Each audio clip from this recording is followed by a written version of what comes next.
വെള്ളാപ്പള്ളി നടേശന് പത്മഭൂഷൺ നൽകിയതിൽ പലർക്കും വിയോജിപ്പുണ്ട്. പോങ്ങനെ പക്ഷേ പൂർണ്ണമായിട്ടുള്ള യോജിപ്പാണുള്ളത് കേട്ടോ. യോജിപ്പിന് പല കാരണങ്ങളുണ്ട്. അതിൽ ഏറ്റവും പ്രധാനപ്പെട്ട കാരണം തീർച്ചയായിട്ടും പോകൻ അവസാനം പറയാം. ആദ്യം അല്ലറ ചില്ലറ കാരണങ്ങളാണ് പോകൻ പറയുന്നത്. ഈ ഈഴവ സമുദായത്തിന് പ്രത്യേകമായും കേരളീയ സമൂഹത്തിന് പൊതുവേയും വെള്ളാപ്പള്ളി നടേശൻ നൽകിയ സംഭാവനകളെ മുൻനിർത്തിയാണ് അദ്ദേഹത്തിന് ഇപ്പോൾ രാജ്യം പത്മഭൂഷൺ നൽകി ആദരിച്ചതെന്ന് നമുക്കറിയാം. വെള്ളാപ്പള്ളി തന്റെ കുടുംബത്തിന് ചെയ്ത സംഭാവനകൾ ഗണിക്കുമ്പോൾ സമുദായത്തിനും സമൂഹത്തിനും അദ്ദേഹത്തിൽ നിന്ന് സംഭവിച്ച സംഭാവനകൾ സ്വല്പം ശുഷ്കമാണെന്ന ഒരു ചിന്ത തലയ്ക്ക് വെളിവുള്ള പലരും വെച്ചു പുലർത്തുന്നത് പോങ്ങൻ അറിയുന്നുണ്ട്. സത്യത്തിൽ കുടുംബത്തിനായി അധികമൊന്നും വെള്ളാപ്പള്ളി ചെയ്തിട്ടില്ല എന്ന് അദ്ദേഹത്തിന്റെ ജീവിതം പഠിച്ചവർക്കറിയാം. പോങ്ങന് വളരെ നന്നായിട്ട് അറിയാം. പോങ്ങൻ അദ്ദേഹത്തിന്റെ ജീവിതം ഒരുമാതിരി പഠിച്ചിട്ടുണ്ട്. ഈ പിന്നോക്കാരനാണ്. നടേശന്റെ അച്ഛൻ ഒരു മുതലാളിയായിരുന്നു. അമ്മയാണെങ്കിൽ ലക്ഷണമൊത്ത ഒരു മുതലാളിച്ചിയും. സ്വാഭാവികമായും മുതലാളിത്വം എന്നത് വെള്ളാപ്പള്ളിയെ സംബന്ധിച്ച് പിതാവിൽ നിന്നും മാതാവിൽ നിന്നും പകർന്നു കിട്ടിയ ഒരു സാമ്പത്തികാവസ്ഥ മാത്രമായിരുന്നു. ഞാൻ 50 കൊല്ലമായി ബെൻസുകാർ കിടക്കണ. എന്നാൽ അച്ഛനായ കേശവൻ മുതലാളിയേക്കാൾ വലിയ മുതലാളിയാവുന്ന നിലയിൽ നടേശൻ മുതലാളി സമ്പാദിച്ചു എന്നത് തീർച്ചയായിട്ടും വളരെ നേരാണ് എന്ന് കരുതി അത് സമുദായ പദവി ദുരുപയോഗിച്ച് സമ്പാദിച്ചതുമല്ല. അത് പ്രത്യേകം ഓർക്കണം. അതായത് മൊത്തം 12 മക്കളെയാണ് കേശവൻ മുതലാളി ജനിപ്പിക്കാൻ തയ്യാറായത്. എന്നാൽ നടേശൻ മുതലാളി സന്താന നിർമ്മാണം വെറും രണ്ടിലൊതുക്കി. അതായത് 10 മക്കളെ ഉണ്ടാക്കാനായി വേണ്ടുന്ന പ്രയത്നവും ഊർജവും സമയവും വിയർപ്പും ഒക്കെ ദാമ്പത്യ ജീവിതത്തിൽ നിന്നും മിച്ചം പിടിച്ച് അതത്രയും കച്ചവടത്തിൽ നിക്ഷേപിച്ചത് കൊണ്ട് മാത്രമാണ് അച്ഛനേക്കാൾ വലിയ മുതലാളിയാവാൻ നടേശന് സാധിച്ചത്. അല്ലാതെ തട്ടിപ്പോ വെട്ടിപ്പോ നടത്തി സമ്പാദിച്ചതല്ല. കള്ളവും കൊള്ളയും കൊണ്ട് മുതലാളിയായതല്ല. കൊല്ലിപ്പീരുമായി നടന്നു നേടിയ പ്രതാപവുമല്ല നടേശന്റേത്. ജനിച്ചത് മുതലാളിയായിട്ടാണെങ്കിലും നടേശന്റെ ജന്മോദ്ദേശം തന്നെ പാവപ്പെട്ടവരെ സേവിക്കുക എന്നതായിരുന്നു. സൂര്യനൊപ്പം ഉണർന്ന് ജനസേവ തുടങ്ങും. ചന്ദ്രൻ ഉദിച്ചാലും നടേശന്റെ ജനസേവനാസക്തി അസ്തമിച്ചിട്ടുണ്ടാവില്ല. നടേശൻ മുതലാളിയുടെ ജനസേവനാസക്തിയെ പേടിച്ചുകൊണ്ട് പാവപ്പെട്ട പലരും നാട് വിട്ടുപോയിട്ടുണ്ടെന്നാണ് പറയുന്നത്. കാരണം അവർക്ക് താങ്ങാൻ കഴിയുന്നില്ല ഈ പിടിച്ച പിടിയാലെ ഉള്ള ഈ ആഡംബരവൽക്കരിക്കൽ. അവരുടെ ജീവിതത്തെ പിടിച്ചങ്ങോട്ട് ആഡംബരിപ്പിച്ച് കളയും. സഹിക്കാൻ പറ്റില്ല, പൊറുതിമുട്ടിപ്പോവും. അവർക്കത് ശീലമില്ലാത്തതാണ്.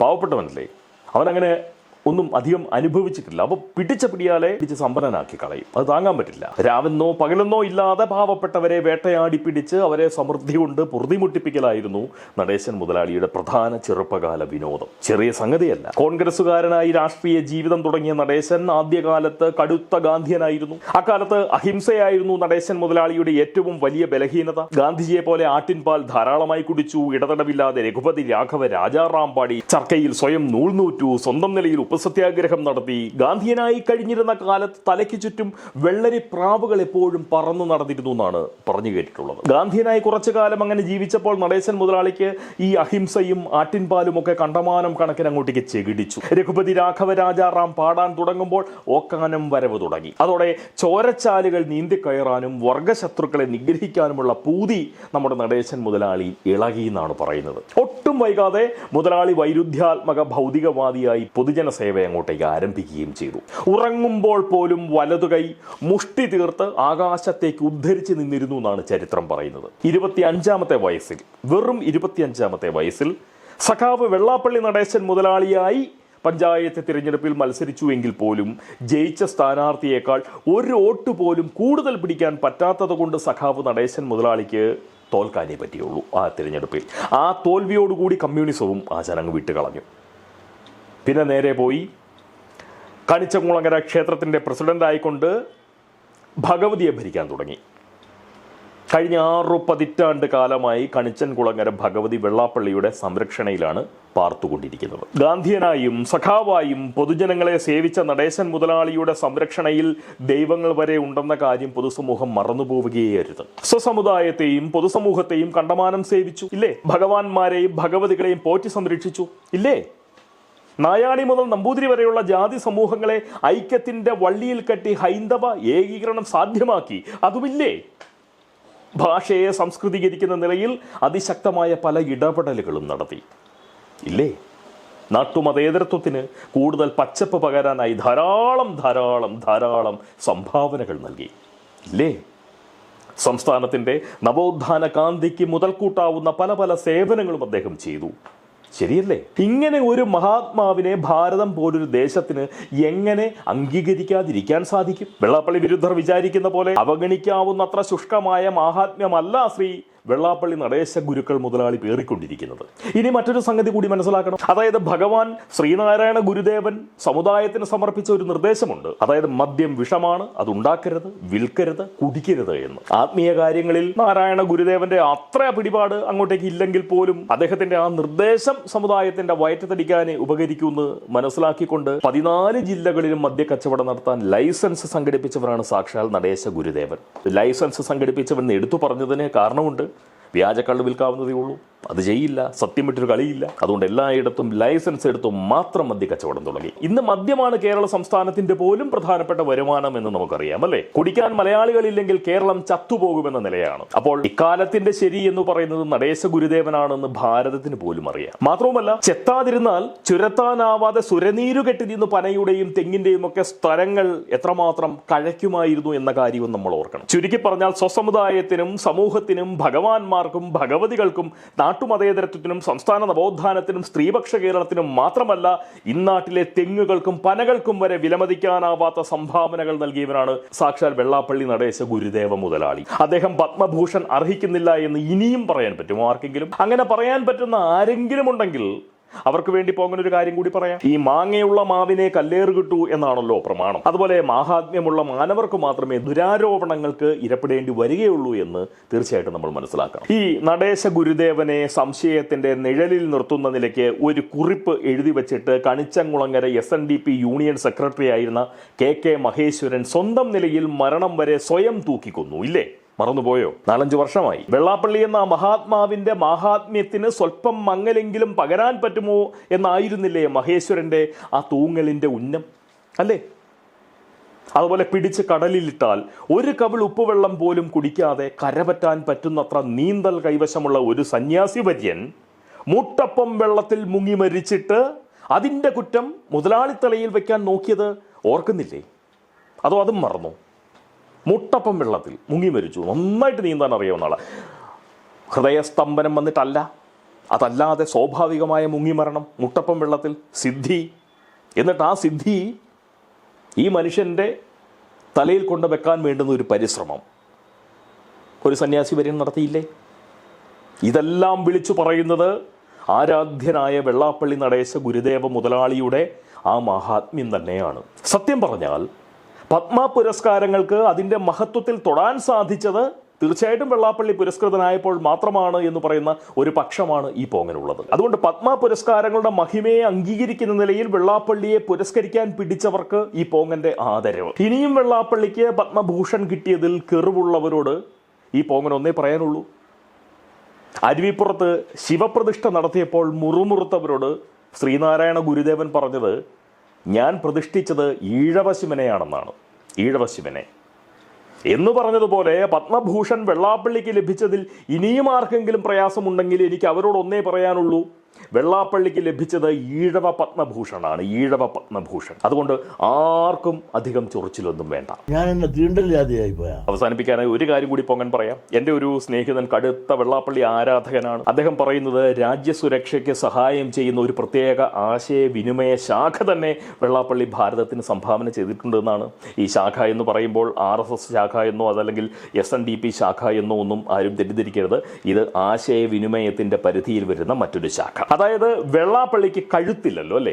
നമുക്കൊക്കെ ഉള്ളതുപോലെ കഴുത്ത് വെള്ളാപ്പള്ളിക്കില്ല. എനിക്കും കഴുത്ത് കുറവാണ്. ജനിച്ചപ്പോഴേ നടേശന് കഴുത്തുണ്ടായിരുന്നില്ല. ശരീരത്തിൽ നിന്നും തല നേരെ മുളച്ചങ്ങനെ അങ്ങ് നിൽക്കുകയാണ്. അതുകൊണ്ട് ഹൃദയത്തിൽ നിന്നുള്ള ശബ്ദങ്ങൾ വായിലൂടെ നേരിട്ട് പുറത്തേക്ക് വരികയാണ് ചെയ്തുകൊണ്ടിരിക്കുന്നത്. സ്വാഭാവികമായും സാധാരണ മനുഷ്യരിൽ നിന്ന് സംഭവിക്കാത്ത ചില പ്രത്യേക ശബ്ദം പുറപ്പെടുവിക്കാൻ നടേശ ഗുരുക്കൾക്ക് സാധിക്കാറുണ്ടെന്നാണ് സ്നേഹിതന്റെ പക്ഷം. ശരിയാണെന്ന് എനിക്കും തോന്നി. കാരണം ചില അഭിമുഖ സംഭാഷണങ്ങളിലൊക്കെ ഒരു പ്രത്യേകതരം ശബ്ദങ്ങളും പ്രത്യേക താളത്തിലുള്ള ചെറിയ എന്തൊക്കെയോ ഒരു തരം ശബ്ദബീജികളും ഒക്കെ പുറപ്പെടുവിക്കുന്നത് പോങ്ങൻ കേട്ടിട്ടുണ്ട്. ആ ശബ്ദത്തിൻ്റെ തരംഗ ദൈർഘ്യം പൊതുവെ സാങ്കേതിക ഉപകരണങ്ങൾക്കോ അല്ലെങ്കിൽ മറ്റ് സിദ്ധന്മാർക്കോ ഒന്നും ഡീകോഡ് ചെയ്യാൻ സാധിക്കുന്നതല്ല. ഇപ്പോൾ ഒരുപാട് സിദ്ധന്മാരുണ്ടല്ലോ, ഈശ്വരന്മാരുമായിട്ട് നേരിട്ട് കണക്ഷനുള്ള സിദ്ധന്മാർ, അവരൊക്കെ പൊതുവെ എല്ലാ കാര്യവും ഡീകോഡ് ചെയ്യുന്നതാണ്. പക്ഷേ ഈ ശബ്ദം അവർക്കും ഡീകോഡ് ചെയ്യാൻ പറ്റിയിട്ടില്ല. അതുകൊണ്ട് നമ്മുടെ രാജ്യം പുതുതായി നിർമ്മിച്ച പല ആയുധങ്ങളും യുദ്ധോപകരണങ്ങളും ഒക്കെ നടേശ സ്വരത്തിൻ്റെ തരംഗ ദൈർഘ്യത്തിൽ ട്യൂൺ ചെയ്യപ്പെട്ടവയാണെന്നാണ് മിത്രം പറയുന്നത്. ഒപ്പം ചൈന, പാകിസ്ഥാൻ, ബംഗ്ലാദേശ് മുതലായിട്ടുള്ള രാജ്യങ്ങളിൽ നിന്നുള്ള നുഴഞ്ഞുകയറ്റക്കാരെ കണ്ടെത്തി തുരത്താനും ഈ ശബ്ദബീജികൾ ഉപയോഗിക്കാൻ സേനയ്ക്കിപ്പോൾ സാധിക്കുന്നുണ്ട് എന്നും സുഹൃത്ത് അവകാശപ്പെട്ടു. എനിക്കിതിൻ്റെ ഒന്നും നിജസ്ഥിതി അറിയില്ല കേട്ടോ. കേട്ടത് സന്ദർഭവശാൽ അങ്ങ് പറഞ്ഞു എന്ന് മാത്രം. സാങ്കേതിക കാര്യങ്ങളിലൊന്നും എനിക്കത്ര പിടിപാടില്ല. ഞാൻ യുദ്ധം ചെയ്യാറുമില്ല. എനിക്ക് സൈന്യത്തിൽ ആരെയും പരിചയവുമില്ല. അതുകൊണ്ട് സുഹൃത്ത് പറഞ്ഞു, ഞാനിത് നിങ്ങളോട് പറഞ്ഞു എന്ന് മാത്രം. സന്ദർഭവശാൽ സാഹചര്യം അനുവദിച്ചതുകൊണ്ട് പറഞ്ഞു എന്ന് മാത്രം. എന്തായാലും ഇനിയും നടേശൻ പത്മഭൂഷൺ പുരസ്കാരം അർഹിക്കുന്നവനല്ല എന്ന ആർക്കെങ്കിലും അഭിപ്രായമുണ്ട് എങ്കിൽ പോങ്ങൻ ഒന്നേ പറയാനുള്ളൂ, പത്മഭൂഷണ് ചെറിയൊരു അക്ഷര വ്യതിയാനം വരുത്തിയാൽ ഒരുപക്ഷെ നിങ്ങൾക്ക് ദഹിച്ചേക്കും. അതായത് പത്മഭൂഷൺ എന്നത് പത്മഭൂഷൺ എന്നങ്ങ് ആക്കിയേക്കുക. അപ്പോൾ നിങ്ങൾക്ക് ശരിയാവില്ലേ? പത്മഭൂഷൺ അങ്ങനെ ആക്കിയാൽ ശരിയാവില്ലേ? ഏത് ഇനി വെള്ളാപ്പള്ളിക്ക് പുരസ്കാരം ലഭിച്ചതിൽ എൻ്റെ യോജിപ്പിനുള്ള പ്രധാന കാരണം പോകാൻ പറയാം. ഈ ധനവും സ്വാധീനവുമുള്ളവർക്ക് വിലയ്ക്ക് വാങ്ങാൻ പറ്റുന്നതാണ് പത്മ പുരസ്കാരങ്ങൾ എന്ന് പറഞ്ഞത് വെള്ളാപ്പള്ളിയാണ്. ഒരു പത്മഭൂഷൺ വല്ല വിലയുണ്ട്, അത് കാശ് കൊടുത്താൽ കിട്ടുന്ന സാമാനമായിട്ട് മാറിയില്ലേ? വെള്ളാപ്പള്ളി പറഞ്ഞത് സത്യമാണോ അല്ലയോ എന്നൊന്നും എനിക്കറിയില്ല. എന്തായാലും അദ്ദേഹം അത് വാങ്ങിയതാണോ അതോ അദ്ദേഹത്തിന് അത് ലഭിച്ചതാണോ എന്നും പോകാൻ അറിയില്ല. ലഭിച്ചതാണ് എങ്കിൽ ഈ പോങ്ങന് അതിൽ തീർച്ചയായിട്ടും വലിയ സന്തോഷത്തിനുള്ള വകുപ്പുണ്ട്. കാരണം വെള്ളാപ്പള്ളിക്കൊക്കെ കിട്ടുന്ന സംഗതിയാണ് എങ്കിൽ ഈ പോങ്ങനും ഒരു പത്മ പുരസ്കാരമൊക്കെ ന്യായമായും ഭാവിയിൽ പ്രതീക്ഷിക്കാനുള്ള വകുപ്പൊക്കെ ഉണ്ട് അല്ലേ? വെള്ളാപ്പള്ളിക്ക് അത് കിട്ടുമെങ്കിൽ തീർച്ചയായിട്ടും ഈ പോങ്ങൻ എന്താ യോഗ്യനല്ലേ എന്നൊരു ചിന്ത എൻ്റെ ഉള്ളിലുണ്ട്. അപ്പോൾ പിന്നെ പൂർണ്ണ യോജിപ്പ് എനിക്ക് ഉണ്ടാവുക വളരെ സ്വാഭാവികമല്ലേ? ഇങ്ങനെയൊക്കെ ആണെങ്കിലും നമ്മുടെ പാപം മമ്മൂട്ടിക്ക് ഉള്ളിൽ അത്ര സന്തോഷം കണ്ടേക്കില്ല കേട്ടോ എന്നൊരു വിചാരം, എനിക്കൊരു തോന്നൽ അങ്ങനെയുണ്ട്. എനിക്ക് സന്തോഷമാണ്, നിങ്ങൾക്ക് സന്തോഷമായില്ലേ? മമ്മൂട്ടിയുടെ കാര്യവും ആ സന്ദർഭവും സാഹചര്യവും മനസ്സിലേക്ക് വന്നപ്പോൾ ഞാനൊരു കാര്യം ആലോചിച്ചു പോയി. അതായത് ഇന്നാളൊരിക്കൽ വളരെ ഉന്നതമായിട്ടുള്ള ഒരു ഭരണഘടനാ പദവി വഹിക്കുന്ന വ്യക്തിക്കൊപ്പം ഉച്ചയൂണ് കഴിക്കാൻ ഈ പോങ്ങൻ ക്ഷണിക്കപ്പെട്ടു. സാധാരണ ആര് എവിടെ വിളിച്ചാലും പോവാതെ സ്വയം അങ്ങോട്ടേക്ക് പിൻവലിയുന്ന എനിക്ക് നിരസിക്കാൻ സാധിക്കാത്ത അത്ര ഉന്നതമായിട്ടുള്ള ഒരു ക്ഷണമാണ് ലഭിച്ചത്. അതായത് വരാൻ കഴിയില്ല എന്ന് പറയാൻ പറ്റാത്തത്ര, നിരസിക്കാൻ സാധിക്കാത്തത്ര വലിപ്പമുള്ള ഒരു ക്ഷണമാണ് പോങ്ങനെ തേടി വന്നത്. പെട്ടുപോയി, എനിക്കൊരു മാർഗവുമില്ല. ഞാൻ പല വഴി നോക്കി, രക്ഷയില്ല, നിരസിക്കാൻ സാധിക്കുന്നില്ല. അതിനു മാത്രമുള്ള അഹങ്കാരം കൈവശവുമില്ല. മാത്രവുമല്ല അതിനകത്തൊരു മര്യാദകേടുമുണ്ട്. അപ്പം സ്വാഭാവികമായിട്ടും അധികപ്പറ്റാണ് എന്ന ഉറപ്പോടുകൂടി, ബോധ്യത്തോടുകൂടി, മനസ്സോടെ, താല്പര്യമില്ലാതെ ഞാൻ ആ ക്ഷണം സ്വീകരിച്ചു. അതുകൊണ്ട് മാത്രം അവിടെ പോവേണ്ടിയും വന്നു എനിക്ക്. കാരണം നിരസിക്കാൻ വയ്യാത്തത്ര വലിപ്പമുള്ള ക്ഷണമായി പോയതുകൊണ്ട് മാത്രം. എന്നാൽ കൂടെ ക്ഷണിക്കപ്പെട്ട ഒരു മാന്യ വ്യക്തി എൻ്റെ സാന്നിധ്യം കണ്ടതേ തളർന്നു പോയി.